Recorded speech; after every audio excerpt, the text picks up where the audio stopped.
Move on to talk about the U.S. Women's National Team. They have won gold at this summer's Olympic Games for the first time since, believe it or not, the Olympic Games in 2012 in London. This is a U.S. Women's National Team. Historically, since women's football, the rise of women's football, they've been a very, very dominant force in World Cups, and Olympic Games. Lately, though, they have not been so dominant.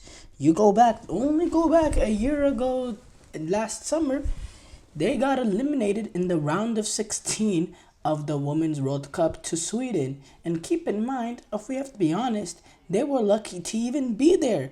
The game before that, the final matches of the group stages, there was a Portugal player on the break. I forgot her name, but she was on the break, and she hits the post. The post in the final minutes of the game in stoppage time. She hits the post. The ball goes 2 inches to the left side. We're talking about U.S. Women's National Team getting eliminated in the group stages.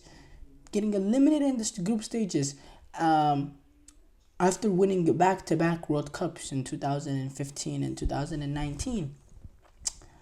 So there's obviously, and in terms of Olympic Games, they've really, since 2012, they've really suffered.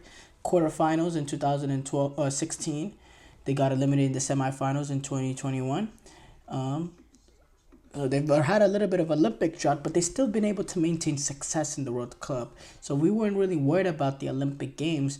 But till last summer, that's when the real worries started coming with the U.S. Women's National Team. It's when that very disappointing failure of a World Cup. At that World Cup.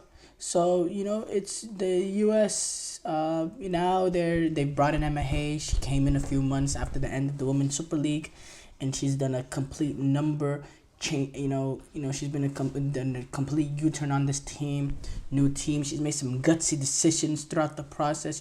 Just going back to the gold medal final against Brazil, she benched Rose Lavelle. Rose Lavelle is one of the premier players at this U.S. Women's National Team program, especially of this generation, Rose Lavelle, Lindsay Horan, Alyssa Nair, one of the few players that actually have won a World Cup. She benched Rose Lavelle in this game, decided to go with a different approach, and, they won. The U.S. Women's National Team defeated Brazil in the sort of classic game, in the fact that, U.S. Women's National Team versus Brazil, those are the sort of games that, we think about when it comes to the history of women's soccer. Mallory Swanson was able to get the goal to lift them to the win.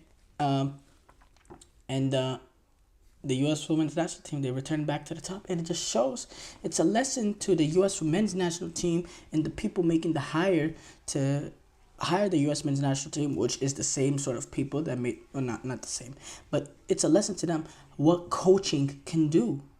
Coaching can make that sort of difference. Coaching can lift you better to the sum of your parts. Coaching can take you to that next level. And Emma Hayes and this U.S. Women's National Team, what they did at this Olympic Games is a perfect example of that. And it should be a sort of source of motivation for these, for the people making this hire, in that you get this sort of hire, right? You're completely changing the outlook for U.S. Men's National Team. Now, the U.S. Women's Soccer Team, they entered these Olympic Games with a retooled roster. But, man, what they've been able to do, they've been gritty, number one. They dominated the group stages, getting 3-0 wins over Jamaica, over Zambia, Germany, dismantling Australia as well. Then going on the knockout stages and getting some real tough, stern tests that took dedication and that took late game winners. You're talking about an extra time winner against Japan. You're talking about a late winner against Germany. And then now this one, being stalemate in the first half, getting that breakthrough in the 57th minute and having to defend a 1-0 lead, being careful with that. They've shown a combination of pure dominance and grit at these Olympic Games. They've shown a good blend of skill and ability and discipline, with also perseverance and resilience and mental, yeah. And they were never, actually, another brilliant stat about this is they were never down the entire tournament at these Olympic Games. They were never, ever, ever, ever, ever down. That's absolutely brilliant. In fact, not only they were never down, not only they're never down, they never looked in danger at these Olympic Games in terms of potentially, you know, being in trouble. I never saw, you know, maybe, obviously, going down the stretch in the Japan game, 0-0 late in the game, obviously, you're just in danger naturally by the moment. But I never thought, they're getting dominated in this period. They could be in real, real trouble. We're looking at U.S. women's national team. They're about to go home. Never thought that while watching this. Never thought that. By the way, speaking of Emma Hayes magic, Corbin Albert, who's inserted by Emma Hayes into the starting lineup for the final. Well, probably she's the one that came in for Roosevelt. She's the one that hit that ball into the pass of Mallory Swanson on the 57th minute. A great ball, great timing of the run. The commentator originally thought she was offsides. It was a great timing of the run by Mallory Swanson. Great weight on the ball. Great timing of the release of the ball by Corbin Albert in this little moment of magic. And then also Alyssa Nair. Brilliant one-handed save on the header in stoppage time. Brilliant save. And Alyssa Nair, exactly. She's one of the experienced players on the squad. She's one of the players that's won a Women's World Cup on the squad. So her experience is important and showed up big time in that sort of moment. And by the way, she hasn't had the biggest of tournaments, Alyssa Nair. She made the saves when needed to, but she hasn't had the biggest of tournaments because she hasn't been peltered at these Olympic Games. The defense has been extremely solid. We saw what Emma Hayes said talking about Noemi Girma. This is I don't want to misquote her actually, so I'm gonna pull up the quote exactly. But it was glowing criticism. I mean, not glowing criticism, glowing praise. She called Girma the best defender I have ever seen. Let me just read the quote exactly what she said. Look. She's the best. By the way, this was after the 1-0 win over Germany in the semifinal. And by the way, in the knockout stages, quarterfinal, semifinal, final, the U.S. women's national team didn't concede a single goal. The one goal that they conceded was in the group stages. It was that second game, the equalizer of Germany. Later on, it was a deep shot, kind of a freak goal to concede. Apart from that, in terms of open play, didn't concede goals, didn't even concede much chances. But going back to what Emma Hayes said after the 1-0 win over Germany in the semifinal game, she said, look, she's the best defender I've ever seen. I've never seen a player as good as her at the back. She's got everything: poise, composure, she can defend, she anticipates, she leads, she's unbelievable. That is glowing criticism from Emma Hayes that's been part of, some really, really great Chelsea teams. Really, really great Chelsea teams. And and Girma, she was actually part of the team that got knocked out at the Women's World Cup a year ago. That was her first tournament, and now what she's been able to do this time around is brilliant, and she's been really, really good.